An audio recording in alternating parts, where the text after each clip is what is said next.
À Abidjan, pour la 4e session ordinaire des chefs d'État et de gouvernement de la CEDEAO sur la situation politique au Mali et le coup d'État militaire en Guinée-Bissau, le président de la République a été accueilli à sa descente d'avion à l'aéroport international Félix Houphouët-Boigny d'Abidjan par le Premier ministre chef du gouvernement ivoirien. Ici, tous les honneurs ont été rendus au professeur Alpha Condé par les autorités ivoiriennes.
Excellence, Monsieur le Président de la République, les honneurs vous ont été rendus par un détachement des forces républicaines de Côte d'Ivoire et de la Gendarmerie nationale, composé de la musique de la Gendarmerie nationale, le drapeau de l'État et sa garde, un peloton de l'école de Gendarmerie d'Abidjan, une section du 1er bataillon de commando de parachutistes, une section de l'armée de l'air, une section de la Marine nationale et une section de la garde républicaine de Côte d'Ivoire. À vos ordres, Excellence, Monsieur le Président de la République.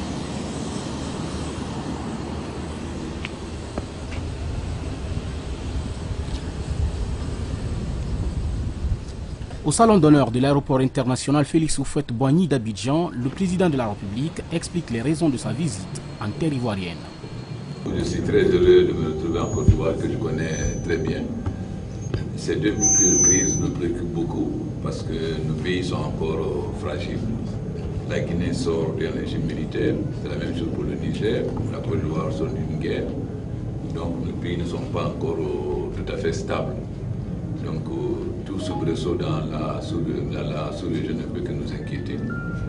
Et je suis très heureux que mon frère Alassane s'occupe de ces affaires. Pour le moment, je n'ai pas à dire quelle est la solution, puisque ce que nous avons demandé aux Bouchis en Guinée-Bissau, ils n'ont pas suivi cela. Donc c'est maintenant la conférence des chefs d'État qui doit définir quelle est la feuille de route que nous devons avoir. J'espère que nous allons avoir une attitude très ferme, parce qu'il faut qu'on demande la libération immédiate du président et du Premier ministre, qu'on applique doucement les sanctions jusqu'à le retour à l'ordre constitutionnel. Parce que c'est ça là.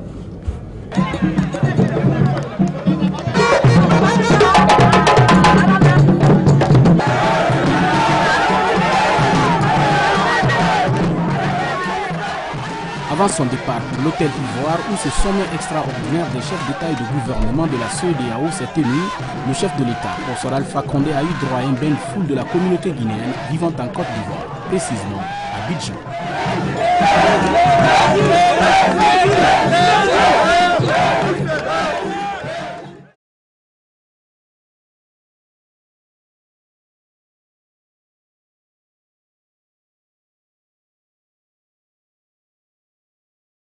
En l'espace d'un mois seulement, les chefs d'État et de gouvernement de la CEDEAO se réunissent à nouveau pour leur 4e sommet extraordinaire dans le souci de se concerter sur l'actualité de la sous-région, ici à Abidjan, la capitale économique ivoirienne. La réunion est principalement dominée par la situation du Mali, avec en toile de fond la menace de l'expansion du phénomène du terrorisme et le coup d'État militaire en Guinée-Bissau.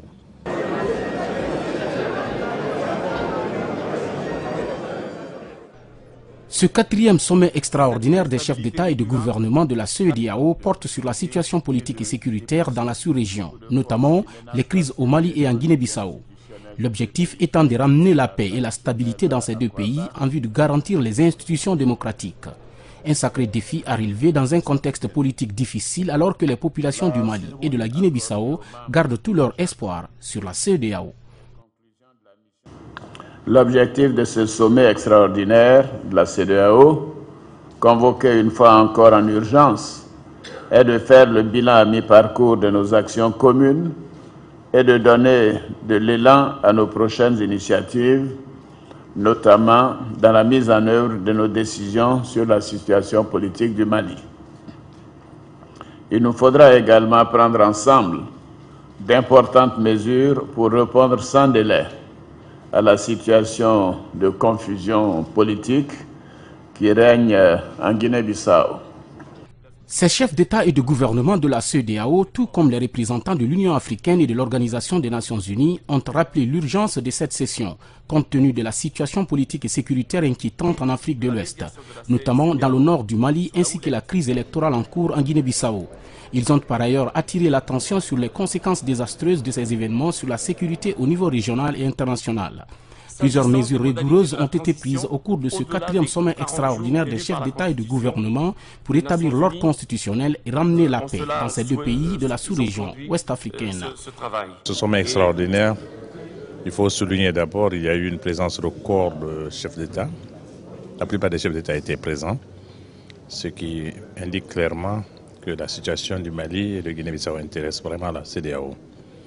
Ensuite, en ce qui concerne le Mali, il y a eu une présentation du médiateur sur l'état de la médiation, un rapport du comité d'état-major de l'armée, et les chefs d'État ont décidé de maintenir les décisions qui ont été menées et de faire en sorte que la transition au Mali continue et se poursuive.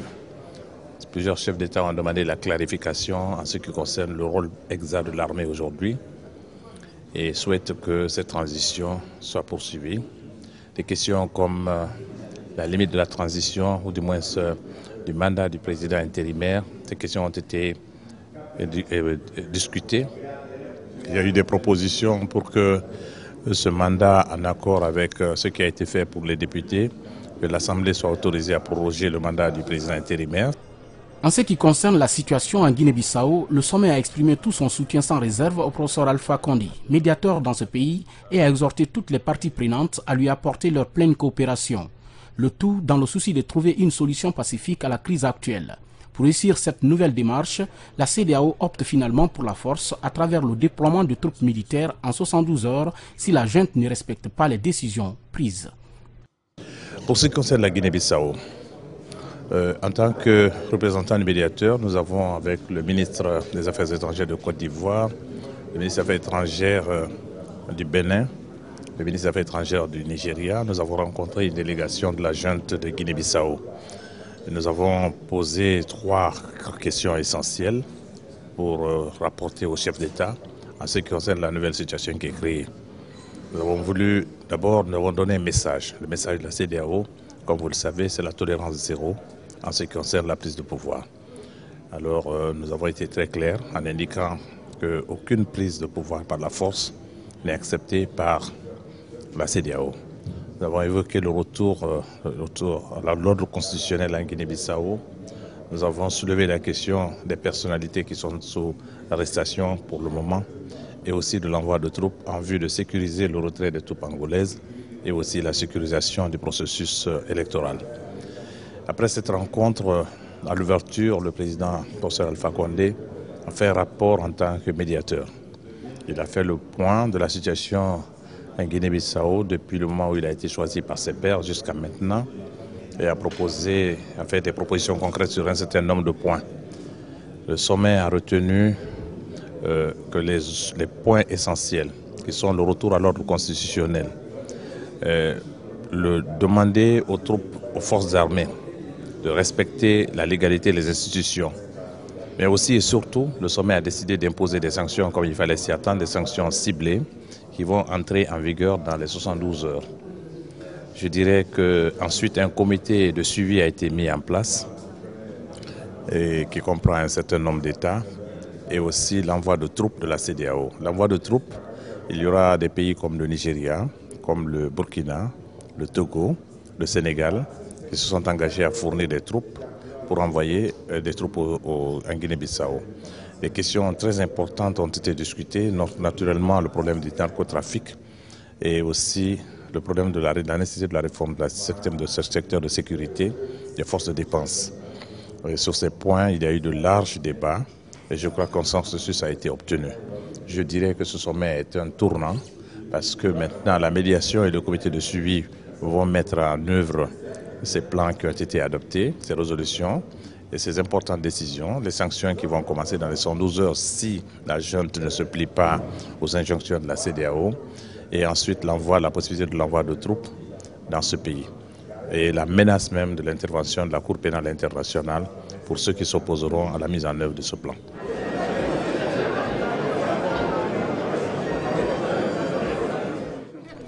Ces multiples concertations des chefs d'État et de gouvernement de la CEDEAO prouvent à suffisance l'intérêt qu'ils accordent à la paix et à la stabilité dans la sous-région. Mais il reste à savoir si réellement cette organisation sous-régionale restera ferme sur les décisions prises pour le retour à l'ordre constitutionnel en Guinée-Bissau et de la paix au Mali.